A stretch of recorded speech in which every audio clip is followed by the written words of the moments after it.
ভাৰতেৰ বৰ্তমান সময়ত যেনেদৰে বাংলাদেশে কাম আৰম্ভ কৰিছে ইয়াৰ কাৰণে ইয়াৰ প্ৰতিবাদ জনাই ইয়াতে যি বয় বস্তু বাংলাদেশৰ পৰা এক্সপোৰ্ট হৈছিলে এই এক্সপোৰ্ট মেটেৰিয়েলছখিনি ইয়াতে জ্বলাই দিয়াৰ কাম চলি আছে। এয়া হৈছে বাংলাদেশী পণ্য, বাংলাদেশী সামগ্ৰীবিলাক এক্সপোৰ্ট হৈছিল আৰু এক্সপোৰ্ট সামগ্ৰী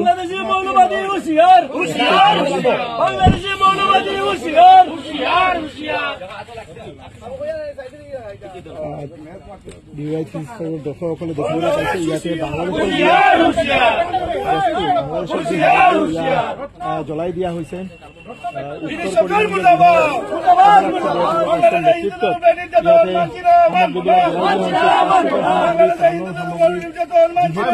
বাংলাদেশ সম্পূৰ্ণৰূপে বৰ্তমানে ভাৰতৰ বিৰুদ্ধে কাম চলাই গৈ আছে।